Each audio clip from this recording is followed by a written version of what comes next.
আকীদা ভিত্তিক মাদ্রাসা।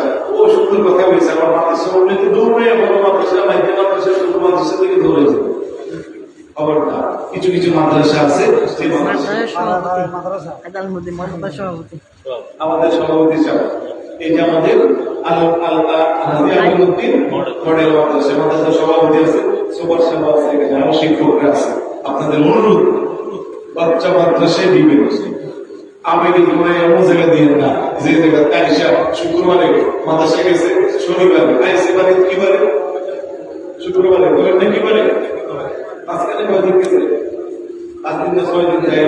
এখন জুমার পরে ইমাম সাহেব যখন কেয়ার করতেছে, এতে ছোট বাচ্চা মাথা নিচে দিয়ে বসে রয়েছে, তারা কাইন্ডা ওটা নামাজের পরে জিজ্ঞেস করছে আর দেখো ও বড় হুজুরের কইছে এটা দাও,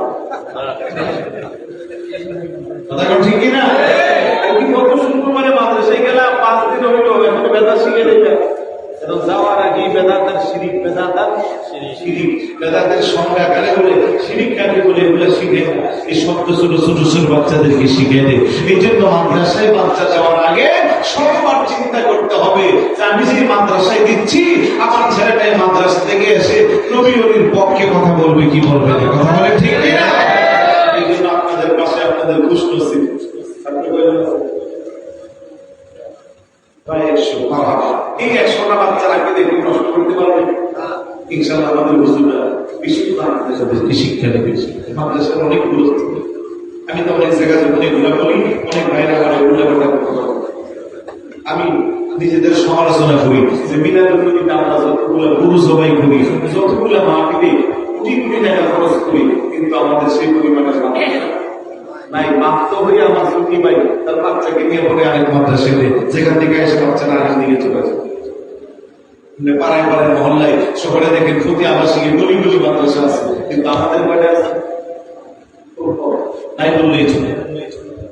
খুব কষ্ট আমাদের মাদ্রাসাগুলো চালাতে। আমরা এই দিকে একটু নজর কম দিই, আমরা ওই পুরুষ মাদ্রাসার দিকে, এই দুদিকে আমাদের নজর খুব বেশি আছে। কিন্তু এখন দেখেন বর্তমান পরিস্থিতি, আজকে দেখেন শাহজালালের মাজার, ওই যে শাহালি বগদাদির মাজার সহ বিভিন্ন মাজারে হামলা হচ্ছে। কেন? ওই মাজারের পাশে যদি একটা কামিল মাদ্রাসায় থাকতো, একটা হোস্টেলে যদি 400-500 ছেলে থাকতো, কেউ কোনোদিন এই দুঃসাহস করতো না। কথা বলেন ঠিক কিনা? এটা থাকলে বলেন তো কাউকে জামিয়া আহমদিয়ার পাশে কোনো একটা ইট খোলার জন্য যাই পারবে?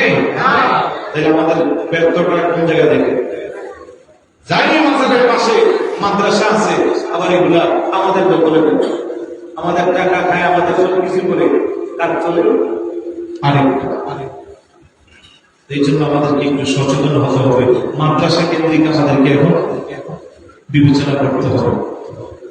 আপনি বলবেন ছোট মাদ্রাসা, নুরানি মাদ্রাসা দিয়ে লাভ কি?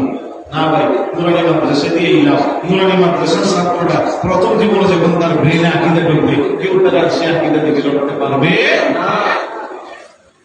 সুন্নি ভিত্তিক, সুন্নি আকীদা ভিত্তিক মাদ্রাসা আমাদেরকে নির্মাণ করতে হবে। আপনাদেরকে আশীর্বাদ জানাচ্ছি যে আপনারা একটা মাদ্রাসা এখানে অলরেডি চালাচ্ছেন। এরকম কমিটি আছে, ওনারা চাইলেও পারত, কিন্তু আমার ভাইরা এই কাজে আগে যায় না, পিছিয়ে যায়।